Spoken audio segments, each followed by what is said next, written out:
तंत्र शास्त्र अद्वैत ज्ञान का ही मुख्य शास्त्र है, जो चहुदिश शिव की चैतन्य शक्ति का ही विलास स्वीकार करता है। वह सृष्टि और सृष्टा, जीव व शिव की सत्ता को भिन्न नहीं मानता। जिसे आत्म स्वरूप का ज्ञान नहीं हुआ, वही द्वैत में जीवन यापन करता है, जो अज्ञान मात्र है। विज्ञान भैरव तंत्र तंत्र शास्त्र का प्रमुख ग्रंथ है, जो भगवान शिव द्वारा भैरवी को दिए गए उपदेशों का सार है। इस ग्रंथ की प्रमुख शिक्षाओं के प्रथम भाग को प्रारंभ करते हैं। ईश्वर के 5 कार्य हैं: सृष्टि रचना, स्थिति और संहार करना तथा तिरोधान व अनुग्रह भी उसके कार्य माने गए हैं। तिरोधान के कारण यह जीव अपने वास्तविक स्वरूप को भूल जाता है, जिससे वह जन्म मृत्यु के फेर में पड़ जाता है। किंतु ईश्वर के अनुग्रह से ही वह जन्म मृत्यु के चक्कर से छूटकर मुक्त हो जाता है। ईश्वरीय ज्ञान ईश्वर के अनुग्रह के बिना तथा बिना गुरु के भी नहीं होता। भैरव के निराकार और साकार 2 रूप बताए गए हैं। जो साकार स्वरूप है, वह सब अस्थिर और विनाशी है, सदा नहीं रहने वाला। किंतु अज्ञानी जन उसी को सत्य व शाश्वत मानकर इसी की पूजा व आराधना करते रहते हैं। इसे सत्य मान लेना ही मिथ्या धारणा है। सत्य ज्ञान की प्राप्ति पर वह इसी प्रकार इस मिथ्या ज्ञान को त्याग देता है, जैसे सांप अपनी केंचुली उतारकर फेंक देता है और उस निराकार शिव का वर्णन नहीं हो सकता। वह तो केवल बोध स्वरूप है, जिसका ज्ञान मात्र होता है। वह स्व अनुभव का ही विषय है। उस परम तत्व का न कोई कारण है न कार्य। वह सभी उपमाओं से परे है। वह एक ही अद्वितीय है, अद्वय है, उससे भिन्न कुछ भी नहीं है। सभी कुछ उसी के विभिन्न रूप मात्र हैं। वह दृश्य भी नहीं है तथा किसी प्रकार की कल्पना से परे है। उसकी परोक्ष अनुभूति ही होती है। वही एकमात्र चेतन स्वरूप है। शक्ति के 3 रूप हैं: परा, अपरा, परा अपरा दोनों। उसका परा रूप शिव में विलीन रहता है तथा अपने परा अपरा तथा केवल अपरा रूप से वह सृष्टि की रचना करता है। शक्ति शक्तिमान से भिन्न नहीं होती। ईश्वर कृपा भी सब पर नहीं होती। वह भी किसी योग्य पात्र पर ही होती है, जिसके लिए प्रारंभ में प्रयत्न करना ही पड़ेगा। वह चेतन तत्व स्वयं कोई क्रिया नहीं करता। वह ज्ञान स्वरूप है। सभी क्रियाएं उसकी शक्ति से ही होती हैं। क्रिया उसका स्वभाव है। शक्ति का सारा कार्य चेतना के बिना संभव ही नहीं है। शक्ति इस चेतन का ही एक रूप मात्र है, जो उससे अभिन्न है। शिव को अर्धनारीश्वर इसीलिए कहा गया है कि वह चेतन व शक्ति का संयुक्त रूप है। मनुष्य भी अर्धनारीश्वर है। शिव को साधा नहीं जा सकता। शिव की सहायता से ही शिव की पहचान होती है। जहाँ चेतना है, वहाँ शक्ति विद्यमान रहती है, तथा जहाँ शक्ति है वहाँ चेतना है ही। दोनों अभिन्न हैं। जिस प्रकार सूर्य से उसका प्रकाश भिन्न नहीं है, उसी प्रकार शिव से उसकी शक्ति भिन्न नहीं है। जिस प्रकार वृक्ष के बीज में पूरा वृक्ष समाया रहता है, उसी प्रकार शिव रूपी चैतन्य तत्व में संपूर्ण सृष्टि समाहित रहती है। इच्छा, ज्ञान व क्रिया ही सृष्टि रचना का कारण है। शरीरों में वही शक्ति प्राणों के रूप में सभी जीवधारियों में विद्यमान रहकर उन्हें जीवन प्रदान करती है। यह प्राण शक्ति चेतन तत्व शिव की ही शक्ति है। सभी क्रियाएं इसी शक्ति से ही होती हैं। प्राण और अपान के मध्य का जो अवकाश है, उसमें धारणा को स्थिर करने पर शिव तत्व का ज्ञान हो जाता है। जब सभी विचार बंद हो जाते हैं तो उस शांत अवस्था को ही समाधि कहा जाता है। वही शून्यता की स्थिति है, उसी में आत्मा अनुभव होता है। यह संसार मन की वृत्ति के अनुसार ही दिखाई देने लगता है। किसी को यह स्वर्ग से भी सुंदर दिखाई देता है, तो किसी को इसमें दुख ही दुख दिखाई देते हैं। उन्हें सुख कहीं दिखाई ही नहीं देता। ध्यान साधना आरंभ में स्थूल वस्तु से आरंभ की जाती है, तथा क्रम से सूक्ष्म में करते हुए बढ़ते जाना चाहिए। अंत में वह स्वयं शिव रूप हो जाता है। यह परम ज्योति ही शिव व शक्ति का स्वरूप है, जिसका योगी प्रत्यक्ष दर्शन करता है, जिससे उसकी भेद दृष्टि समाप्त हो जाती है। यही अद्वैत अवस्था है। शरीर के भीतर एक अनाहत नाद निरंतर चलता रहता है, जिसे योगी लोग गहरे ध्यान से सुनते हैं। वही शब्द ब्रह्म का स्वरूप है। इसी के बाद वह परब्रह्म को प्राप्त कर लेता है। संगीत शास्त्र में प्रवीण व्यक्ति अनायास ही मोक्ष को प्राप्त कर लेता है, लेकिन जागरूक होकर। यह ओंकार ही ईश्वर का वास्तविक स्वरूप है।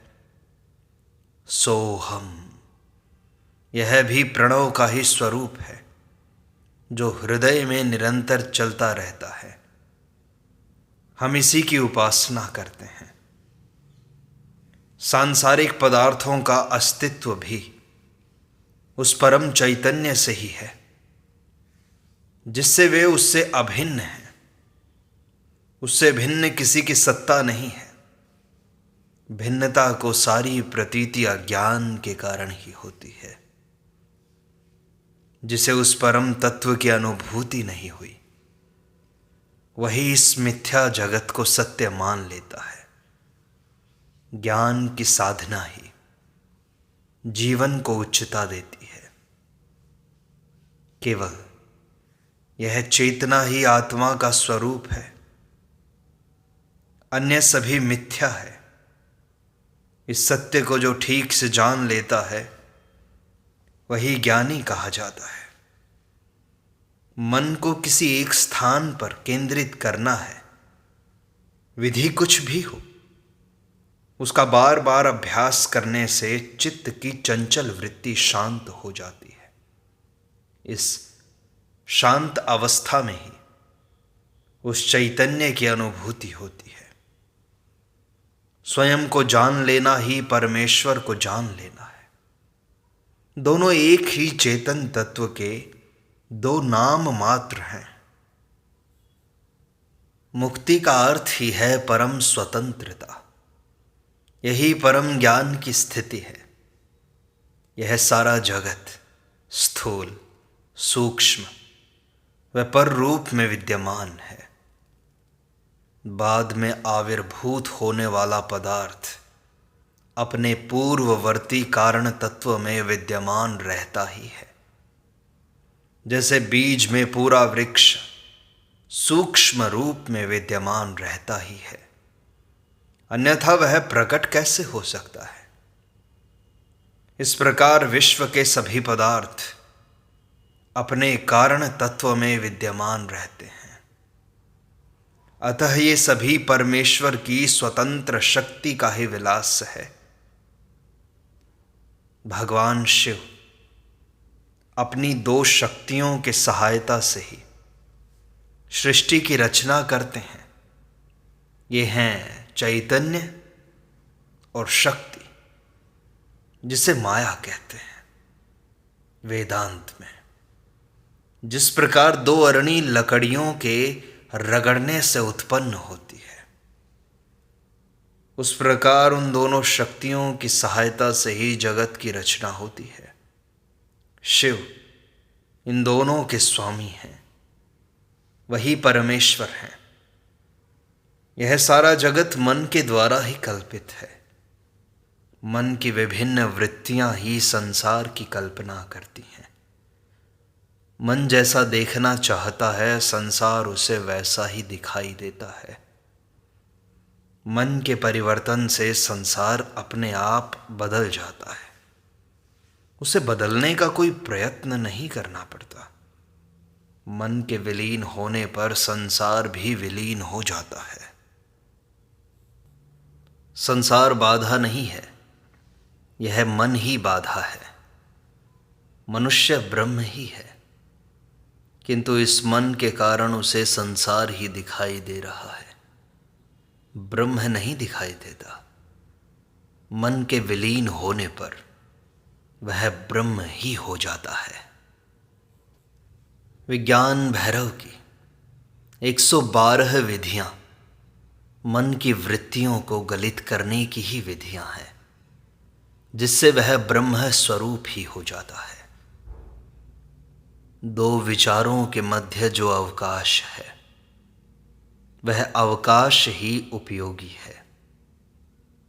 वही स्थिर अवस्था है, जिस पर ध्यान केंद्रित करने से उस चेतन तत्व की अनुभूति हो जाती है। जब तक पानी में हलचल होती रहती है, तब तक चंद्रमा का बिंब दिखाई नहीं देता। इसी प्रकार मन की चंचलता से ही आत्मा का बिंब दिखाई नहीं पड़ता। चित्त जब शून्य अवस्था में पहुंच जाता है, तभी यह ज्ञात होता है कि क्रिया का कारण भी वही है, तथा जो ज्ञान व ज्ञेय है उसका अज्ञाता भी वही है। ऐसा ज्ञान हो जाना ही परम उपलब्धि है।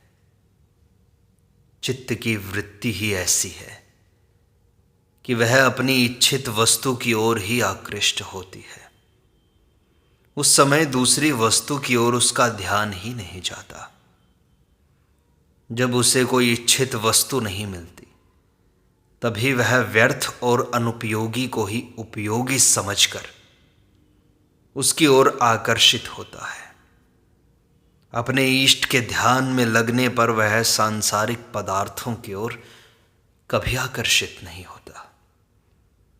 जब चित्त अपने इष्ट में इस प्रकार स्थिर हो जाए, जैसे पवन रहित स्थान में दीपक की लौ स्थिर रहती है, तो इसी अवस्था में योगी को परमानंद की अवस्था प्राप्त होती है। इसी को ब्रह्म स्वरूप होना कहते हैं।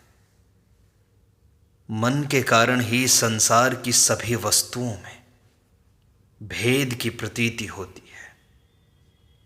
मन अभेद को नहीं जान सकता। आत्मा के तल पर ही अभेद का ज्ञान होता है। मनुष्य बाहरी विषयों में आनंद की खोज करता है, किंतु वह वास्तविक आनंद नहीं है। वास्तविक आनंद तो स्वयं के भीतर ही है, जो स्वयं की आत्मा है।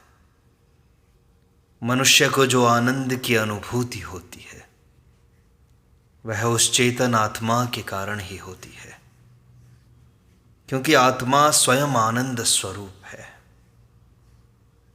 शरीरों में भेद होने से आत्म चेतना में भेद नहीं हो जाता, वह सब में समान रूप से व्याप्त है। ऐसा ज्ञान हो जाना ही परम सिद्धि है। कई अज्ञानी ऐसे हैं जो आत्माओं को भिन्न भिन्न मानकर उनमें भेद करते हैं। वे ईश्वर को भी भिन्न भिन्न मानते हैं। ऐसी दृष्टि ही संसार में विकृति पैदा करके द्वेष फैलाती है। भारत का तंत्र व वेदांत दर्शन ही समत्व की बात कहता है। आनंद स्वयं के भीतर है। भोजन पान में जो सुख मिलता है वह भी स्वात्म सुख ही है। पांचों ज्ञानेंद्रियों द्वारा जो उत्तम विषय ग्रहण किए जाते हैं तथा उनसे जो आनंद मिलता है वह आनंद ही स्वचेतना का आनंद है। यह आनंद ही ब्रह्म रूपिता है। इसमें स्थिर हो जाना ही ब्रह्म हो जाना है। वह आनंद ही निज का स्वरूप है। आनंद मनुष्य का स्वभाव ही है। उसे प्राप्त कर उसी में तन्मय हो जाना यही उपलब्धि है। जिन्हें आनंद नहीं मिला वे ही दुखों के रोने रोते रहते हैं। आनंद में स्थिर हो जाना ही ब्रह्म स्वरूप हो जाना है। मन जिस जिस मनोहर व सुंदर वस्तु की ओर जाता है उसमें उसे वहीं स्थिर करने का अभ्यास करें। इसमें मन को स्थिर करने से योगी परम आनंदमय स्वात्म स्वरूप में प्रतिष्ठित हो जाता है। जब चित्त में किसी प्रकार का स्पंदन ही नहीं होता, कोई हलचल ही नहीं होती, तो समाधि की यही अवस्था परम गति होती है। जब ध्यान में ऐसी स्थिति बन जाए कि वह ध्यान में इतना गहरा चला जाए कि उसे बाहर की वस्तुएं आंखें खुली रहने पर भी दिखाई न दें, तो इसी स्थिति को प्राप्त कर योगी परावस्था को प्राप्त हो जाता है। इस प्रकार विज्ञान भैरव तंत्र के शिक्षाओं का यह प्रथम भाग संपूर्णता को प्राप्त होता है। शेष अगले अंक में।